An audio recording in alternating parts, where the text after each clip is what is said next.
This week I have a different type of guest. He's much like myself, someone who doesn't claim to be an expert at anything.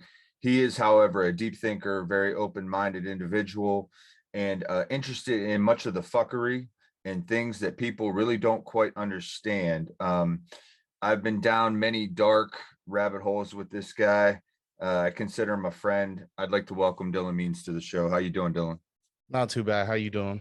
Excellent, bro. Excellent. And that's just a disclaimer for all the listeners out there.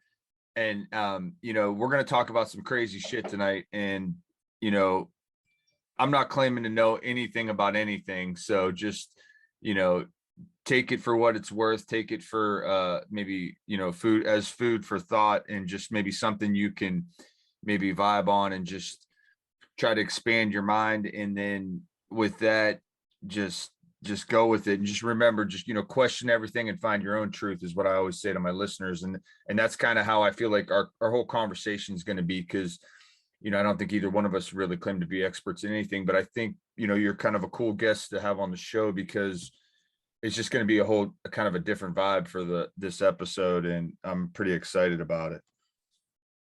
Yeah, I definitely would say I'm pretty excited too.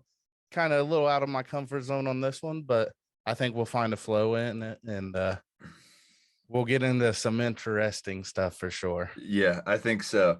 And I kind of want to open up with Cern, because there's been talk in the news. They restarted the Cern, and what Cern is, it's a large hydrogen collider. It's located in Switzerland, and they just recently discovered three new subatomic particles. Okay. And basically what I think what they're looking for, at least what they claim they're looking for one thing, is the God particle, like kind of how the universe got started, and trying to understand that. But I think they're also looking for the reasons why antimatter is so less than regular matter, because according to all, like, physics, from what the way they understand it, there should be equal amount of antimatter versus matter. And they're completely baffled to why it's that doesn't exist in our universe. Like, there's way more matter than antimatter. Yeah, that one's interesting, just because when it comes to like antimatter, I mean, what are they looking for? Like, is it going to accomplish something for us, or is it like, I don't understand necessarily what they're looking for it for necessarily, what are you going to accomplish with it, I guess, would be the question that I would have to ask. Obviously, like you said, there's a ton of matter out there, but how is that going to expand, I guess, our field of thought and the science community and all that? That's an odd one to me. Yeah, it does seem odd. And I think that I don't know, perhaps it give them an answer to maybe more of what our reality is. Because according to, okay, so that the guy that was just on the Rogan show that you were telling me about, I watched a video with him talking about CERN and antimatter, and he was saying that we, like, the laws of physics, we shouldn't even exist at all, because if there was equal amount of matter and antimatter at the Big Bang, that means that, like, it would, like, eliminate each other and nothing would exist at all. So either physics is wrong, or they don't quite understand. Obviously they don't understand what matter and antimatter, they don't understand it, but like something, they're missing something, I think. Yeah. With yeah, I that one's hard for me to wrap my mind around, because, like you said, with it, if there's as much as each other, like, that would obviously cancel itself out. So yeah, I'm not coming up with much here. No, it's good. Just a couple like cool things on on CERN though that I thought was interesting is so they use like superconducting magnets to like around the ring. It boosts the energy of the particles, but these magnets are cooled to a negative 271.3 degrees, which is colder than outer space, which I thought that was pretty fascinating, that they were able to do that.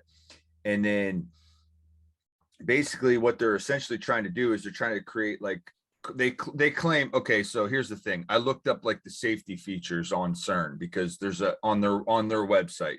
So this is them talking about CERN and that it's completely safe. And the reasons it's completely safe is because essentially they're creating like cosmic rays, which they say happen in nature, but it's just in a controlled laboratory setting. Because there's a lot of conspiracy, and I've heard some podcasts where people are saying how the shit could like, I don't know, make like an upside down universe, or you know what I'm saying, right? Yeah, yeah. Or like, you know, uh open a black hole or whatever, like or it could create some kind of other alternate like reality or let some weird shit in. But what they're saying, it's relatively safe, but of course they're going to say it's relatively safe, I think regardless. But the one thing I did find interesting was there's a theory out there, and this is from them, the scientists at CERN, that they think that the particles colliding them actually creates microscopic black holes when they do this, which is kind of freaky. But they claim that microscopic black holes, they like kind of disintegrate instantly, like when they're created. But that's kind of a weird thing for me. Yeah, that's a definitely eerie. You know, like you said, where does this take us? That if they do open up a black hole of some kind and it don't instantly, do we move into another time zone, realm? I mean, what do you call it? They say it's relatively safe, but everything for the most part is relatively safe until it ain't, till shit hits the fan. So that's where, like, yeah, I don't know. It could definitely get interesting real quick. It's definitely cool if we can make advances in that and harvest energy, and I mean anything. But at what point does it become inhumane? Um, anything like that.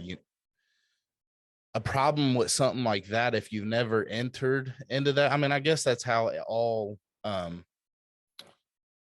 scientists like developments and stuff come along. There has to become a point where you got to break that barrier, and you definitely got to step into a realm that no one really knows what will happen.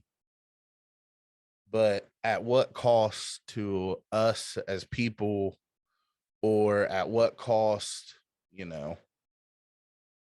they kind of say times are infinite.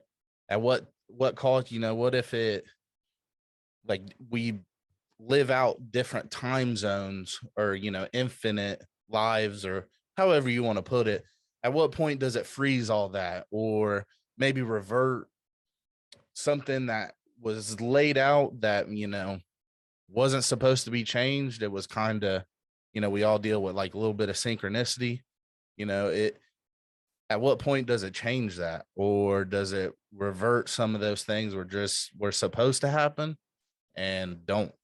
I think that's a very good question. And that's something that I never really looked at it from that point of view. Like, could it even change? Like, sure, like if our lives ended now, it could, but like as you said, like if we continue on after this life and you believe in reincarnation, then we continue on. But if even if it was to change that, is what you're saying, right? Like even if it was to change like just how energy works and how everything flows, it just that is. Yeah, exactly. A lot of people talk about, premonitions, and that we're meant to kind of like move to the other side, and this life is supposed to be what happens right now, and this is supposed to be what we experience. What if it kind of, blends all that together, or just stops that timeline in general?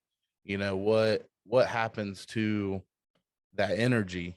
Or does it just suck, that if it creates such a mass of energy, does it suck all other energy into it?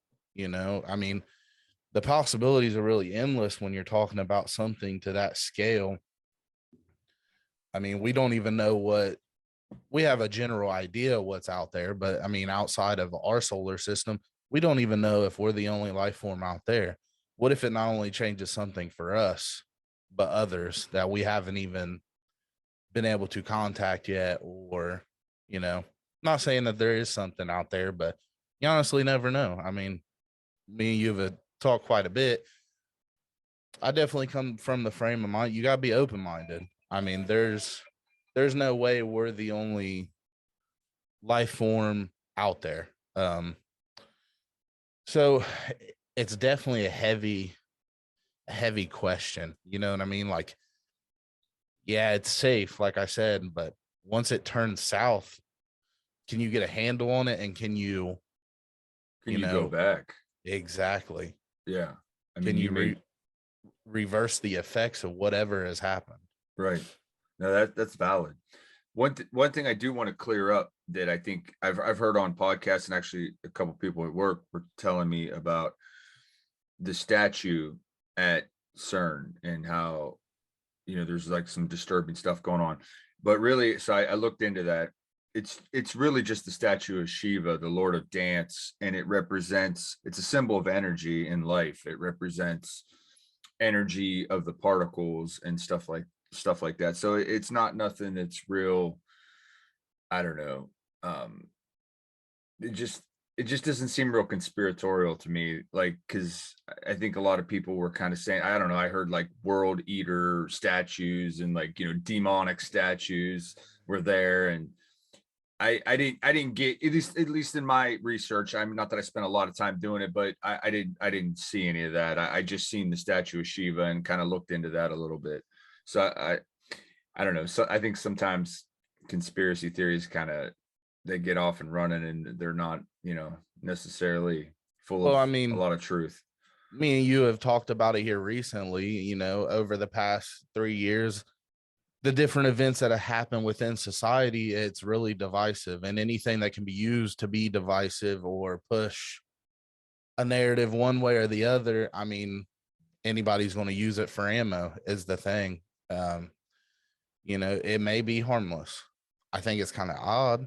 I don't understand why scientists would per se be doing something like that. I mean, you're a scientist. It's definitely a little weird, but at the same time, like I said, anything to be used, to push a narrative. Yeah. Anytime the 10 foil hats out there can throw one on, they're always going to take and use that opportunity too. Yeah. And I try to stay open-minded to those things. And I kind of, I fall into some of that, some of what you're talking about, like how, these conspiracy theories that maybe are not full of truth, similar to, like, all right, for example, the Mandela effect. And a lot of people mention that, and how that's maybe perhaps connected with CERN. And I think CERN fired up in 2008 was the first time, which I thought is actually farther back than I thought. I think I was thinking like around 2012, 2013. But anyway, they claim that, a lot of people claim that, Nelson Mandela was what, died in prison. And, some people thought he was assassinated or something like that. But anyway, the Mandela effect, I noticed a lot of the things with the Mandela effect, though, are like just like misspellings of random stuff, like Looney Tunes or Fruit Loops. Like, it's stuff that's like, I feel like could be easily overlooked, and you just thought that it was spelled that way.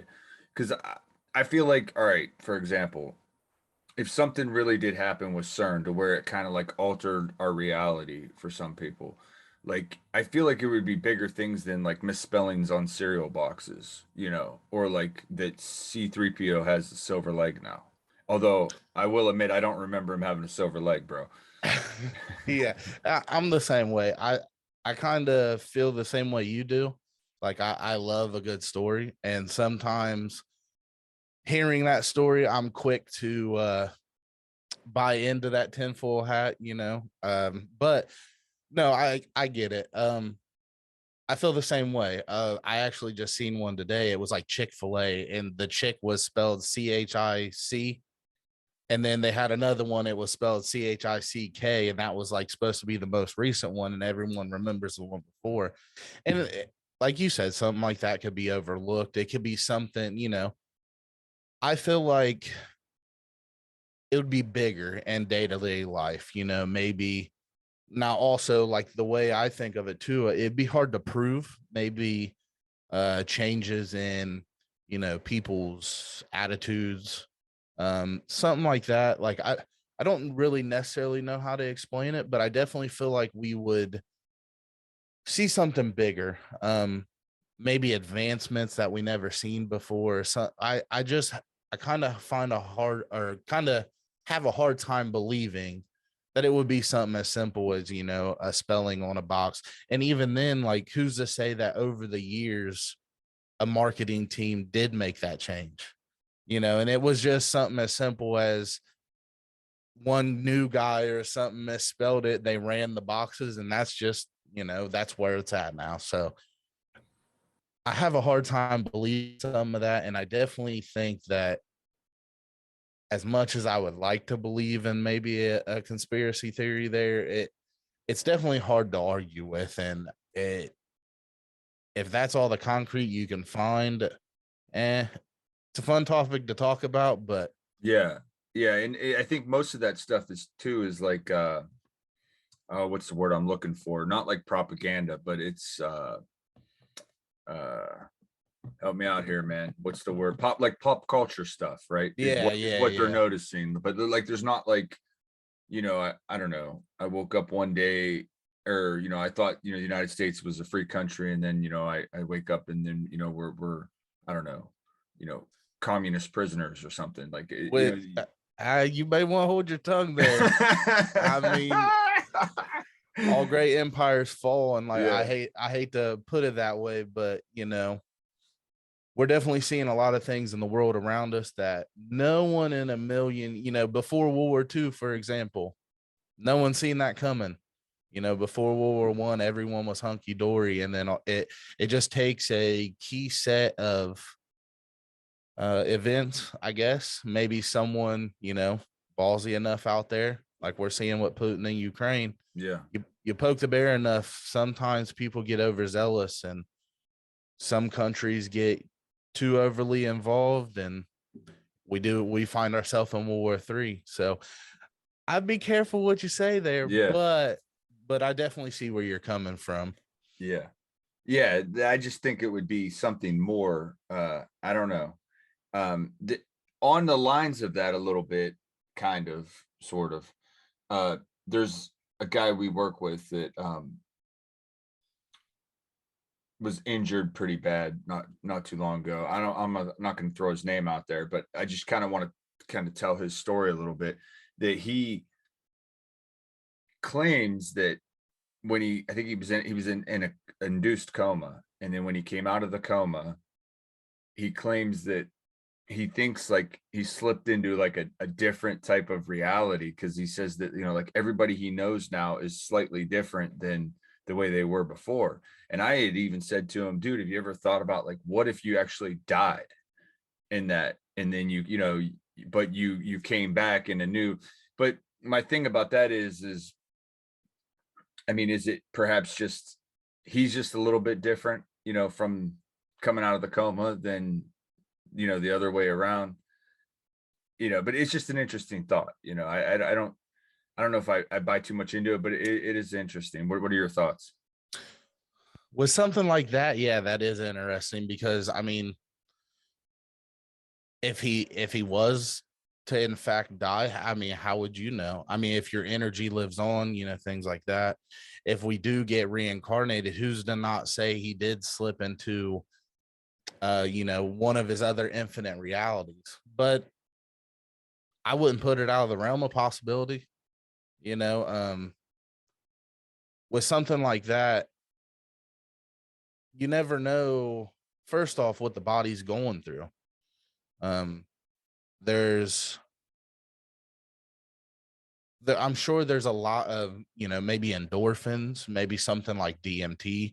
I'm sure there's something that's happening within the body that could be a coping mechanism, and maybe he did just come out a different person from before. Maybe he is living an alternative life out there. No one ever really knows, but I'm definitely open to the possibility of anything like that.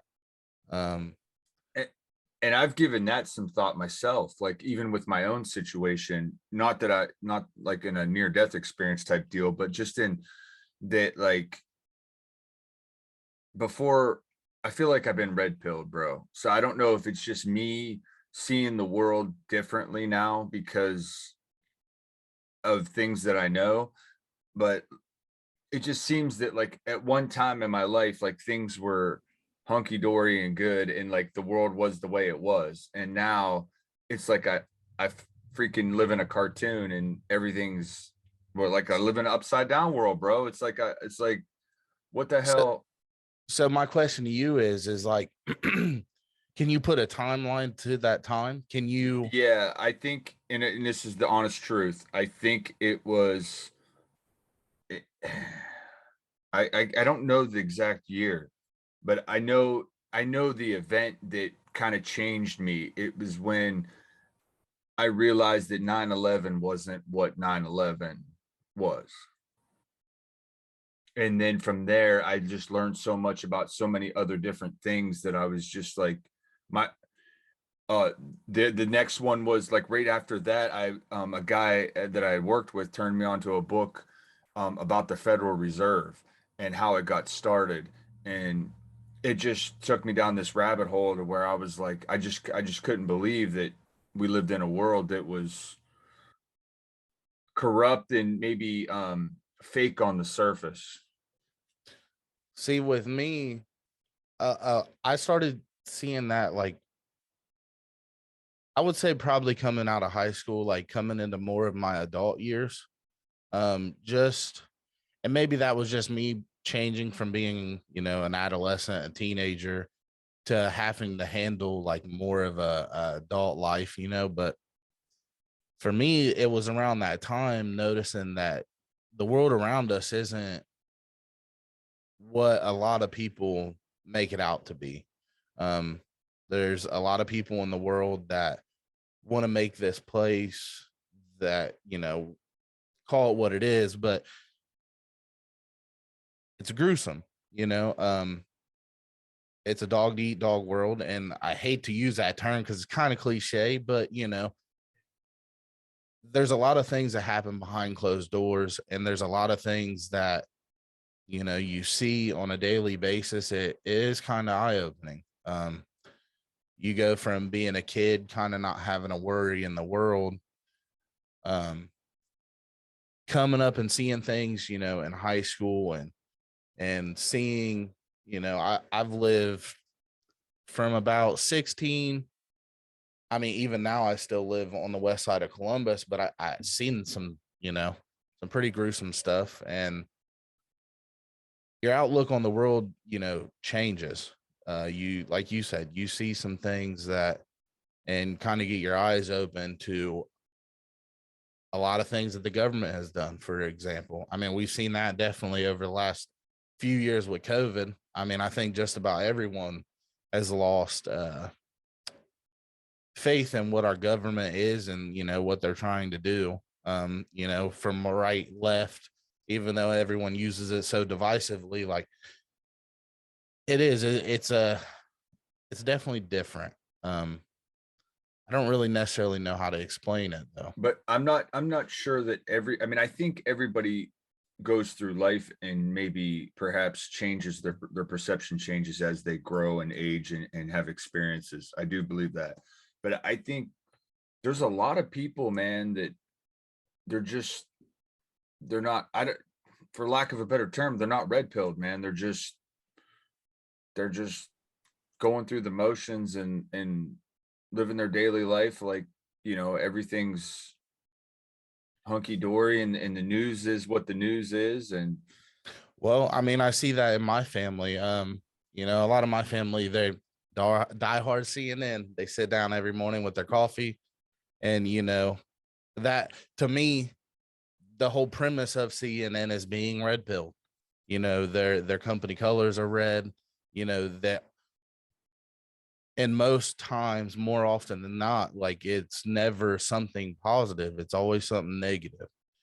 And I think a lot of people just need to make that decision not to be. It's so easily, um, or I guess it's so easy to be red pilled. You go through your daily life, go to work every day, punch the clock, go home,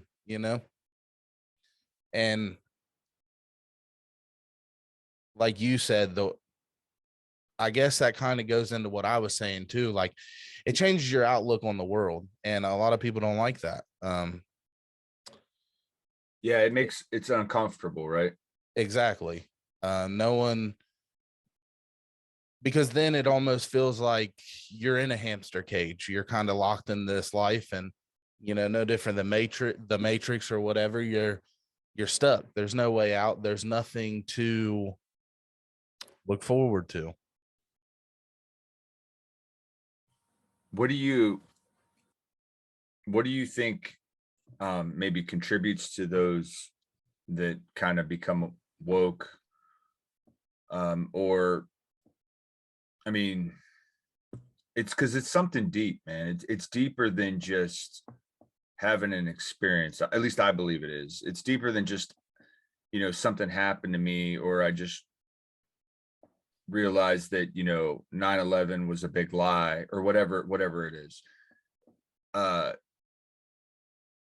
because I mean, you could easily overlook that or just move on with, the next whatever. But there's some people, it just seem to, like, I don't know, um Well, with a blossom lot, from it. yeah, with a lot of people, I think it might be like an event, like a specific event. Like right now, we're seeing a lot of like school shootings and things like that. Sometimes that impacts people enough to change their mind about how they view the government, or whether it's how they're handling the situation or by the way they let the situation happen. I mean, the kid up in Chicago that just shot the 4th of July parade, you know, the markers were there. And some people see that and see what our government didn't do about it after they had already been involved in his life. That's kind of, like for me here recently, a big one was like COVID. I kind of dabbled in it here and there, but I seen the way they were handling COVID, and like I didn't like it. Um, that caused me to look into a lot more things, whether, you know, which me and you have had conversations about like 9/11 and stuff like that. And that's kind of what laid the foundation. Usually it's an event, I think, and they changed their outlook on the way they view the government and how the government handles things. That's that's interesting that you mentioned the school shootings, and I don't want to touch on that today, but I will say this. I'm going to drop you a link. Macro Aggression's new episode. And this is for the listeners too. Episode 244, Project Oron. Dude, check it out. I'm going to send you a link. It's all about the recent and past school shootings, and some crazy details in there about some things. So I'll definitely check it out yeah, for sure. yeah, yeah. It's a good one. Um, yeah, man, it's interesting, and it just makes you wonder. You know, I always come back to the same, like, kind of questions, like when we're talking about any of this kind of stuff. Like, why are we here? What's my purpose? You know, do we live on past this? Just strange things, like, even just like, and we've talked about this plenty of times, and I think I've mentioned it on my show plenty of times. But for example, the universe, the matter, it's 99.9% empty space. then what the fuck are we, what is this? A simulation? And why, why are we in it? And I mean, I think I have my own thoughts and beliefs behind why we're in it, but it just, I don't know, man. It just makes me wonder. And I just, I want to know the answers to the big questions. And, perhaps as humans, we're not supposed to know those answers, but I don't know if you've got anything on that. Yeah, see, that's a tough one too. I think woke and not everyone has similar questions. Um, you know, especially like I touched on, the world being so, gruesome. Why? Like I I ponder it myself a lot too, just because, us as humans, life is finite. I mean, even now, the electrical grid or anything, like the fabric of society could just unfold. Um, and I've always thought that. I've always been around people that, thought the same way. Some of my family has had food stores and things like that in the past, and it's definitely a tough question. It's it's kind of daunting though. Like you said, where do you begin? Even at birth, which I've talked to you about this too. You told me about, the kids that have told their parents, I chose you. Where did that come from? If, and I touched on it earlier too. I do believe that, like, there's some energy in us. This, I think a lot of the time is just a capsule to kind of form our own experiences and live different lives, be informed on different things, and often the pain and the things we go through here, I think they're supposed to be a teaching um experience. But even then, I have a hard time wrapping my head around why. If the energy does live on, what's the purpose? We're just going to move on to another life and forget about this one, essentially. Yeah, that, I mean, I know, and that you're right. What is the purpose? And I much of what you mentioned, I mean, I kind of I buy into as well. Like, we're here for lessons. We're here to experience pain, love, loss, suffering, all those things. Because I think perhaps in energy form, you don't really experience loss and pain because you're not in a physical body, and you don't have loss because we're infinite beings, and I think we're perhaps a collective part of consciousness. But like you said, why, perhaps we're doing it for fun. I don't know, perhaps just to give us something to do. But you're right. What is the reason? Like, what?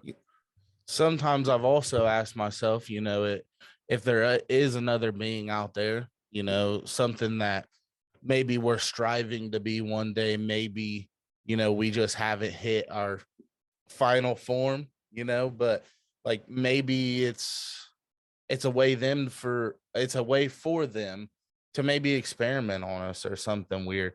But I always round back to why. Even if we are something like them and we're supposed to fulfill some need for them, just what is it?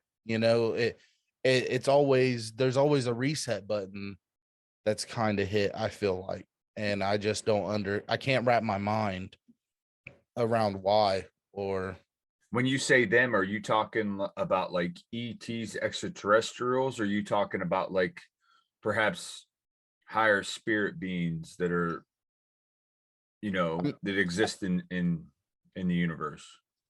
I mean, honestly, depending on the way, individuals believe, I think we could go either way with it. Like I touched earlier, like I have a hard time believing that we're the only thing in these infinite universes, as far out we can see, that we're the only thing there. I just don't believe it. Well, Uh, there's too much evidence to you're right. I mean, for one, I think even like mathematicians have said that like it's almost mathematically impossible for us to be the only source of life in the entire universe. But and there's tons of planets and planets that are undiscovered that are in that zone of, you know, I don't know what the zone's called, but it's like the Goldilocks zone or something like that, where like you're in that zone where life can exist from, you know, a sun. yeah. And you're right. Like we've got, you know, I think ancient civilizations have, you know, provided some evidence perhaps that, you know, that we've came from the stars, or at least talked about it in their culture. Um, and then you've got all these people that have had UFO sightings.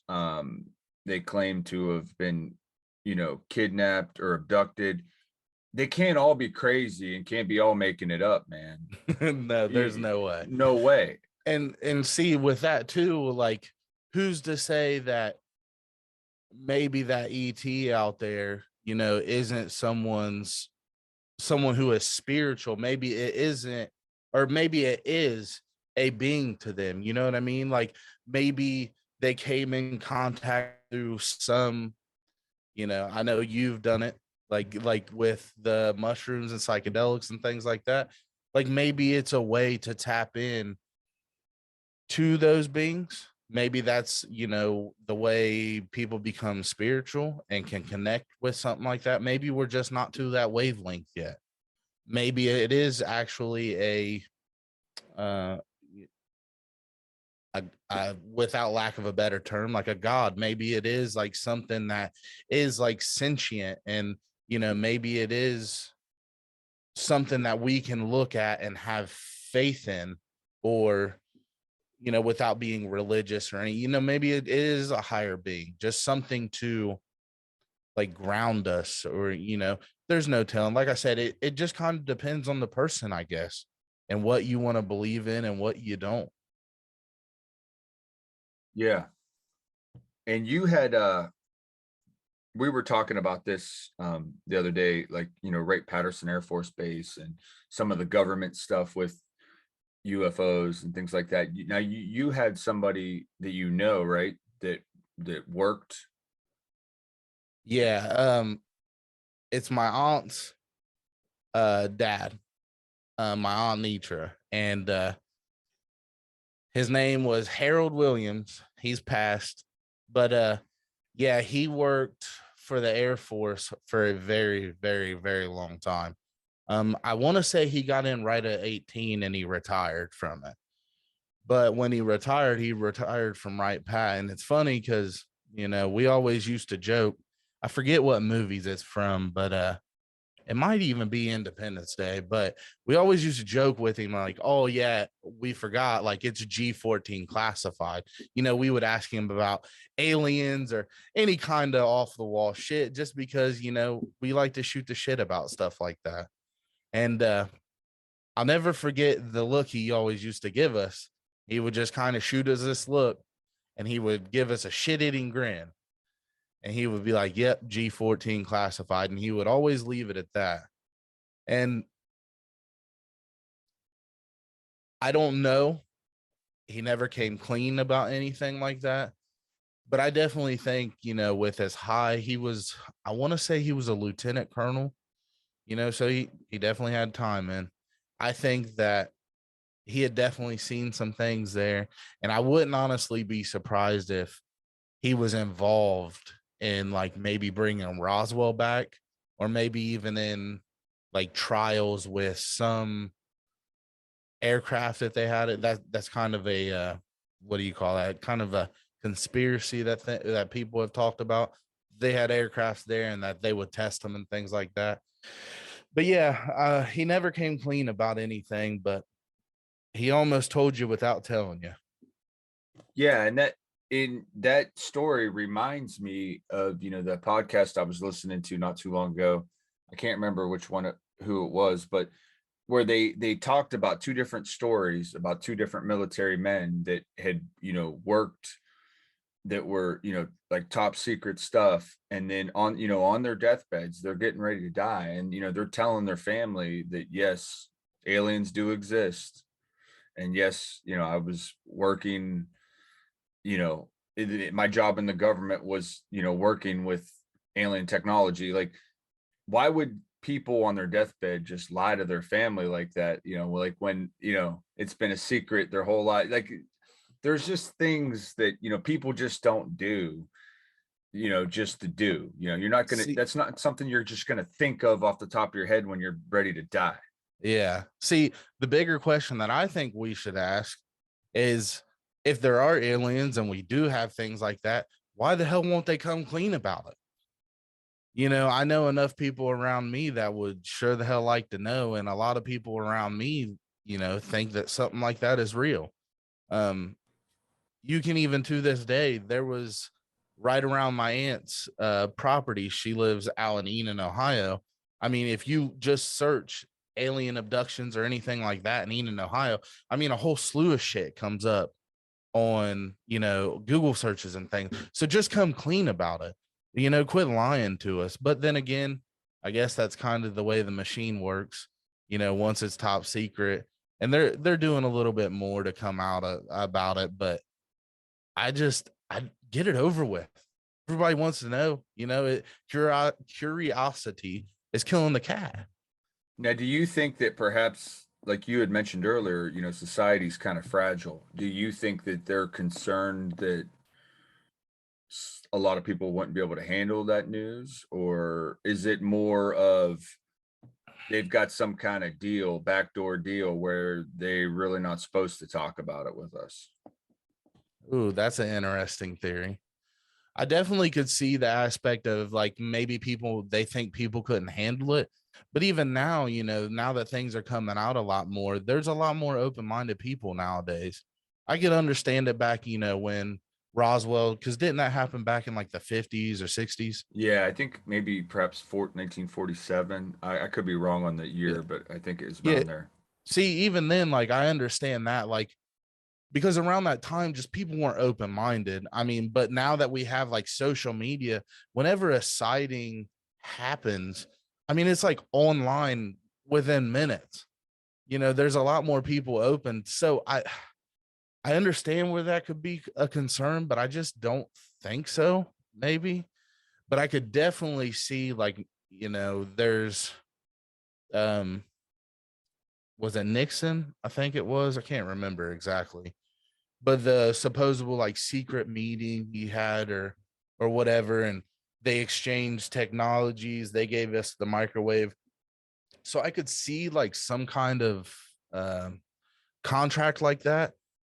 But even then, though, I mean, if they are there and it is something that we're communicating with, because I mean, very clearly technology has advanced a lot within the last 40 years. I mean, astronomically, and if they are pulling that technology from something like that, like, let's talk about it at this point. Like I said, a lot of people are open minded about it. So, but then again, if we were to break a treaty with them, or whatever the agreement, I guess you could say, was, I could understand where they wouldn't want to do that. Also, just you don't want to lose out in on that connection on whatever they've come up with. Or Right. And I mean, there's a lot of crazy theories out there. I mean, there's the one that, we were actually seeded by these beings or some kind of being. And then there's the lost my train of thought here. There's the that we were seeded, and then there's the damn. Damn, I lost it. I lost what I was gonna say. Damn it, so, bro. I'm gonna so have to when you edit that out. when you say seated, do you mean where they like we were kind of like a worker bee colony? Yeah, like manipulate our DNA was manipulated, or perhaps, from Neanderthal or whatever, Yeah. And yeah, that we were kind of created for whatever reasons, worker bee or other reasons, and perhaps they've always been here. Like they're not even necessarily alien. They perhaps were even here before human beings were here on Earth. You know, perhaps studying, I don't know, the dinosaurs and weird shit like that. I'm not sure. I just throwing that at you. Yeah. Um, that's also an interesting concept too, because like I know there's a lot of talk about like reptile people and things like that. And some of that I have a hard time believing in, but also if you walk among us long enough, I'm sure they learned how to move. You know what I mean? So I just the us being seated here once again, it goes back to that question of why. What what was there? I guess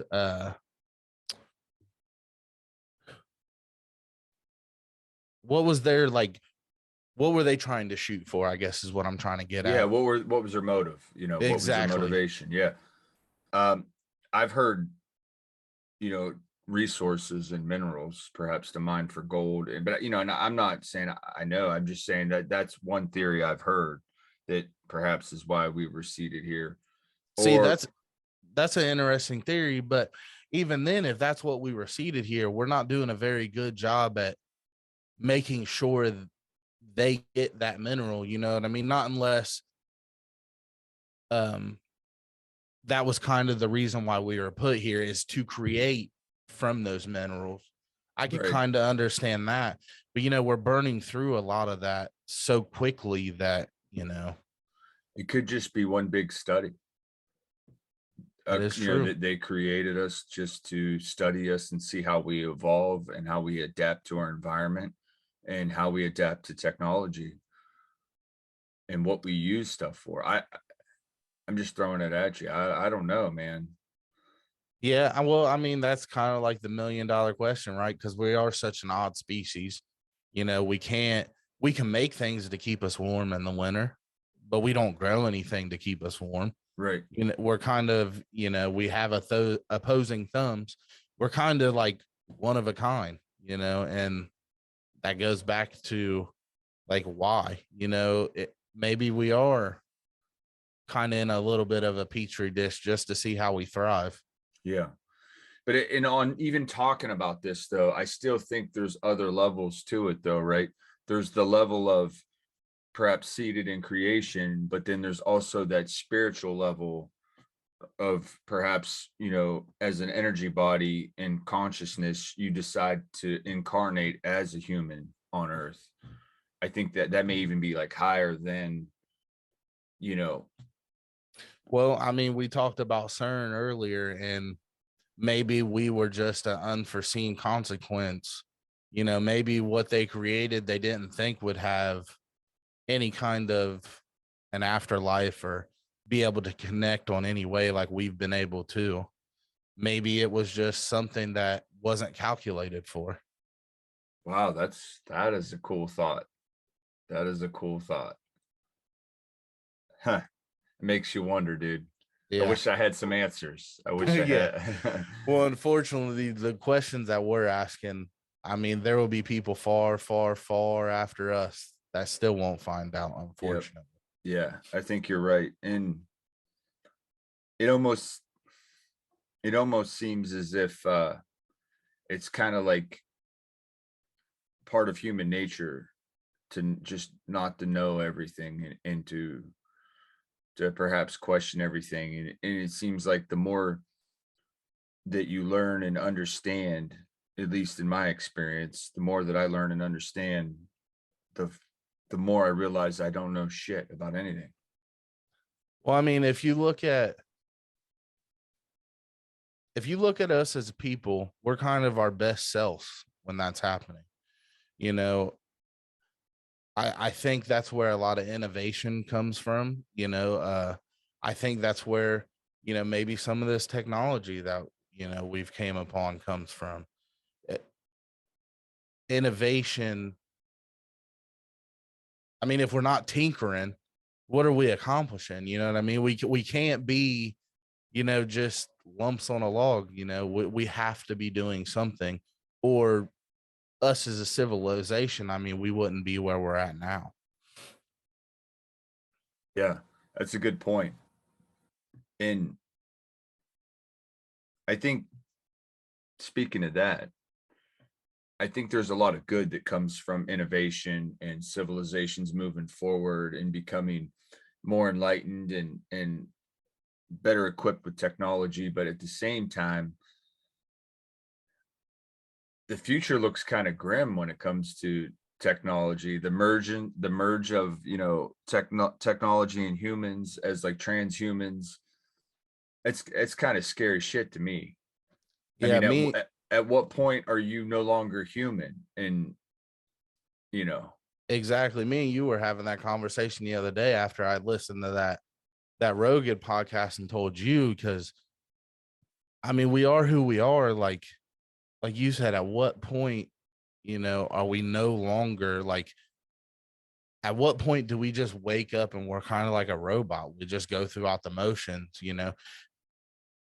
Innovation is great, and it's cool to see like how far we come. But at the same time, when you start talking about implanting something in my skull, and I'm going to be integrated with like the internet per se, like that's when I'm not for it no more. By all means, I want to see all the great things that can come from this. Uh, Elon Musk is doing crazy shit with SpaceX and all, but like his Neuralink, man, that's scary. Like, at what point, you know, does the government come in and just say, "Oh, we don't need you," and like hit a button and you're just like shut off? Or, at what point does is there like a malware or something like that, that goes wrong within our coding? Because of course, all technology like that, I mean, it comes along with coding. There's shit that goes haywire with computers all the time. At what point, it's freaky. The possibilities of it are kind of endless. and what scares me about it too is like I feel like when you get that far along as humans, we're no longer spiritual beings. I mean, already just in what we go through, like with technology, I feel like we lose a little bit of our spirituality or a little bit of connectiveness to the universe. It's only like when I put down the headphones and the microphone and put the phone away and I go out in nature, am I able to connect with something spiritual, something greater than myself. I can go out in the woods and just take a walk, and it's like hitting the damn reset button, man. And it's just like you can connect on a level that's so deep, man. And you know, psychedelics teaches you a lot about that. And I think when you get that far down the road with technology merging with human, I wonder if there's going to be a loss of like spirituality there, and maybe even perhaps a loss of connectiveness with the higher self, the consciousness, all that. Yeah, I could definitely see that. You know, when social media came along, there's very clear correlations that we changed. Our bodies aren't hardwired for that. We don't understand how to deal with that much information all at once, especially, with the online president presence. Like, there's a lot of negativity to it. You got news sources pushing it. There's always some feud on Facebook. There's, of course, at any point in time, a Twitter war going on, just everyone tweeting back and forth. And I agree with you. With psychedelics, at least we can kind of put it to the side. At least we can like give ourselves a break. And like, there's a lot of people out there that talk about it. Of course, Joe Rogan being like a huge proponent for it. But, at least right now we can like put it down and like give ourselves a break. But even like the younger generation, they're almost zombies. They don't know how to put a phone down. Like if they don't have their phone in their hand, they're freaking the fuck out. And yeah, I'll agree with you. I think that it will remove us to a point that it will almost be impossible to get back in touch with, even though we maybe try to put it down. I mean, it also depends too on how integrated we are. So Yeah. And if it goes too far, I just hope for, future purposes, incarnations, there's other timelines out there to choose from than just this one. Cause I don't want no part of that. At least not in this form as Dylan. Maybe I would as my higher self may want a form of that, but I can't wrap my head around it, man. I just no. can't. Well, I mean, especially because it's happened so quick. I mean, back in the 70s or 80s, whenever that was that they created the computer. I mean, the damn thing was the size of a room. Now we're carrying one in our pocket every day that can do all kinds of crazy shit that was just unforeseeable before. And what was really scary about a lot of that too is like, I keep touching base on social media is like the algorithms that these companies um deploy on these apps, that they're designed to suck us in. And like how how integrated is that going to be into something, that is implanted in our, like, are we just going to be walking down the street and like it's going to be some you told me about that show. What was that? Which one? The one, it was a series, like they were like mini shows. It was on Netflix. Oh yeah. Damn, I had the guy on my he was on one of the shows. He was on one of my episodes. Oh, what was the name of that? Uh, damn, that's gonna bother me now. but yeah, like how they can rewind their like thoughts and what they seen that day. Like how I'll much, find it. Hold on. Just keep going. Keep finish your thought. okay, how much of that is like, are we going to see ads just walking down the street and really it's just like a blank white wall, and that like the um how can I say it, the world being what it is and how interesting it is, and the sights we get to see and the colors we get to see, how much of that is going to be affected too. That's kind of what makes us is our experiences, um our thought processes about how we do things. It There's so many movies out there that have kind of projected things like this. Like you said, I just don't want no part of it. Nothing. I recently had a baby, and like that type of shit scares the shit out of me for her, especially with the day and age, all these little girls, getting body dysmorphia and stuff like that just from Facebook and Instagram and all these filters. Like it's definitely eerie, to say the least. Yeah, it is. And I get what you're saying about, when it comes to children, you know, I I often I'm terrified too with my kids. And I think about even perhaps, future grandchildren or what like my great grandkids are gonna grow up and see, and how their world's gonna be so much different. And I don't know, man. And perhaps it's always been that way throughout time, maybe our great grandfathers worried for us. I'm not sure, but it just seems, I think with the technology advancements, it maybe seems just magnified greatly, but I could Yeah, I could be wrong. no, I definitely agree with you on that. Like I said, we're just not designed for something like that. We're definitely designed to be more spiritual. If you look all throughout history, I mean, it was like everyone did their own little form of some kind of spiritual journey. Um, some people with ayahuasca, some people with um like fermented wine and things like that. Like I just don't think that us as human beings we can be completely cut away from that. we see a lot of the effects nowadays. I mean, everything's so divisive and so like polar opposite of each other. We don't communicate. I mean, the time of sitting down at like a coffee shop or even sitting down at the dinner table a lot of the times, like, kids just don't get that nowadays. Surviving Death is the name of it. Yeah. And like even that, like it just scary to think about, man. Yeah, yeah, it is. It, I don't know. It's worrisome, but at the same time, I think as people and as perhaps consciousness and our experiences, I think no matter what's going on around us, I think it's important to stay grounded and not worry too much in the future. It's good to look into the future and think about things, but at the same time, it's also good to like always stay in the now and live in the now, because that's kind of what you can control. And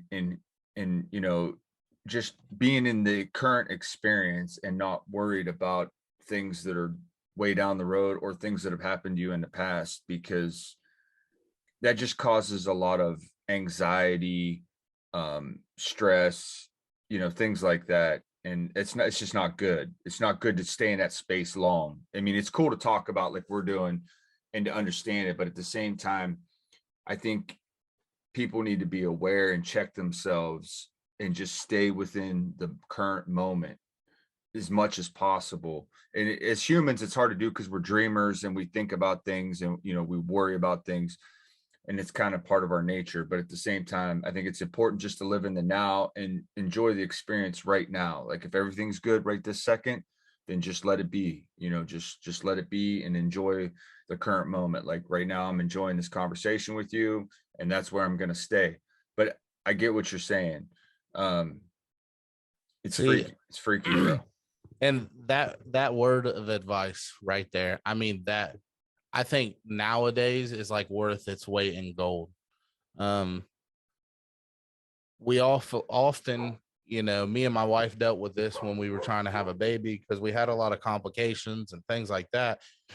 We often catch ourselves, drifting off, and we don't take the now in, and we don't appreciate it. Um, that happens more often than not. I mean, especially we were talking about technology and like cell phones, and like one thing that drives me nuts, and I've caught myself being guilty of it. Last fall, we went to a Jelly Roll concert, and everybody is watching the concert like through their fucking 4-inch cell phone screen. And it's like, bro, just put it down and vibe to the fucking music. Like you're here right now. Remember right now. Yeah, Don't live the experience. exactly. Don't It's nice to look back and watch those videos and remember, where you were, but like it's not worth looking through that screen. Snap your few pictures, take maybe a video here and there, but like remember where you're at now and enjoy the people around you also. Say hi, say what's up to someone that you don't think that you would ever speak to. It's harder more often than not, especially with me. I'm kind of introvert. I don't talk much unless I get to know you. But the thing is, you got to break that ice at some point. Yeah, and that I think, again, good advice, and I that makes perfect sense. That description of the concert, and people kind of watching it through a cell phone. And I just think it's important, man. I mean, there was somebody, and I think I mentioned it on my show before too, but somebody it was talking about like people and trying to find happiness, and they're always like looking ahead to be happy. Like, oh, when I get this next promotion, I'm going to be happy, or when I buy this new car, I'm going to be happy, or I can't wait to get my house, or I can't wait till my kid's born, I'm going to be happy. And like they're always looking ahead to be happy rather than just being happy right now. Because Exactly. it's like you lose out on happiness in your life because you're always looking ahead to be happy rather than just always being happy. Just fucking be happy. Well, not only that, but I also think that that can turn into a form of like cancer in your life, because oftentimes in life, goals aren't met.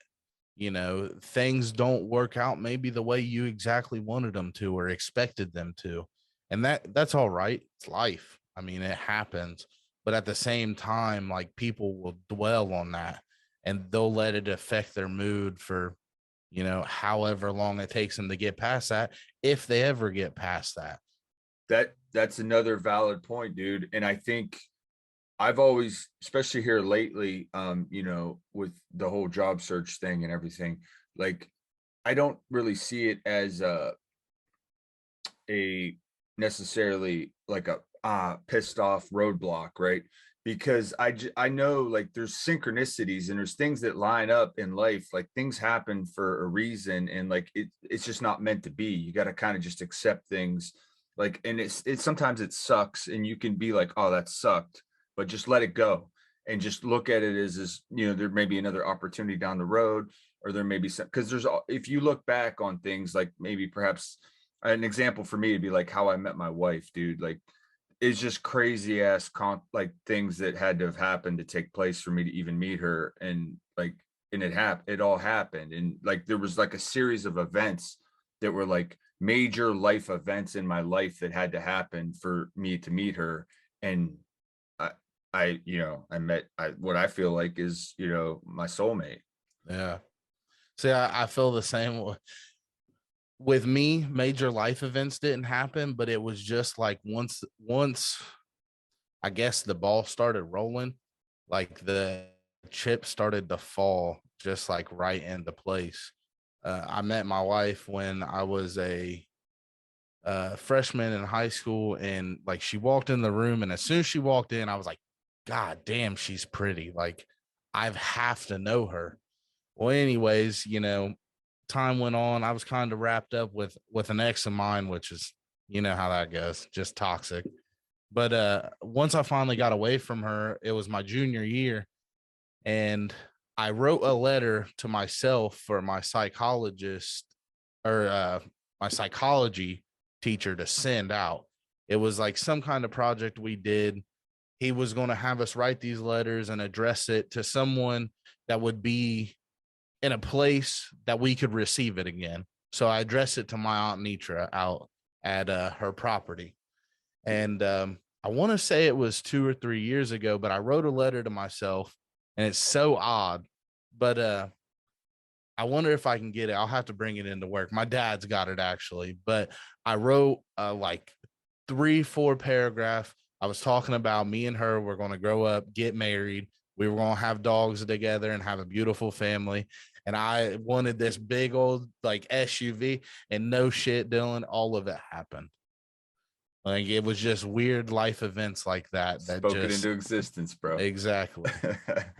Yeah, and I think that's the beauty of kind of everything in life and synchronicity. And I mean, even things that are tragic, man. I look at my dad's death, and it crushed me, bro, in so many ways, but it also like pushed me and helped me to grow in so many ways. So like, it's just one of those things, man. I think you just got to kind of view it differently, no matter Yeah, what, no matter what the situation is. well, I mean, that's just like what, me talking about my ex. If I would have never met her and I wouldn't have went through the childhood that I went to into my teen years and meeting her, I would have never met my wife. And that it was such a toxic relationship. She was so controlling, like, but at the same time, it's kind of like bittersweet that it happened, because if it wasn't for those chain of events and it wasn't for me meeting my wife and the kind of person my wife was, it would have probably never have happened. I mean, my ex was controlling, didn't want me to be around family when she was around. And my wife is completely and totally polar opposite of that.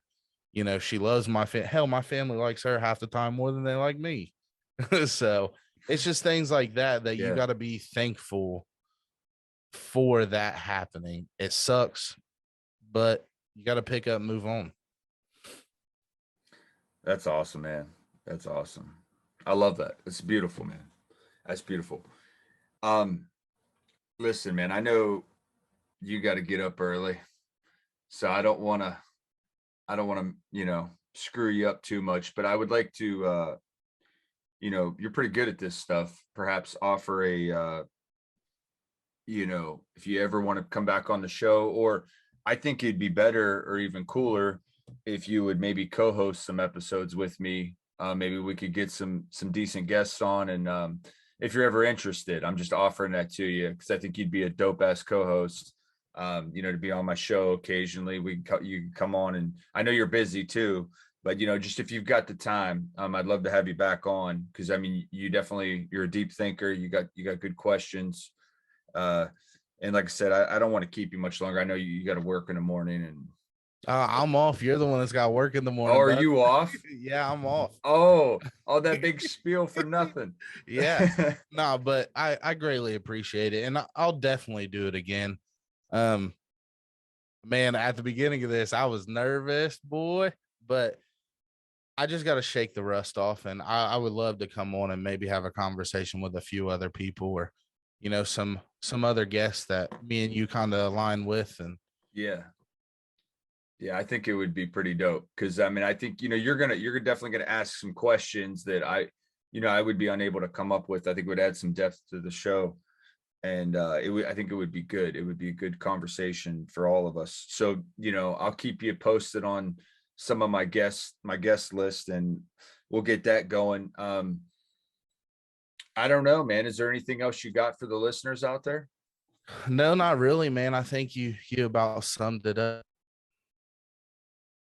All right. I know we kind of hit a couple different topics, and I feel like honestly, man, I feel like I could sit here another hour or two and just chat with you about stuff. But again, Hey, anytime you want to fire it up, let's do it.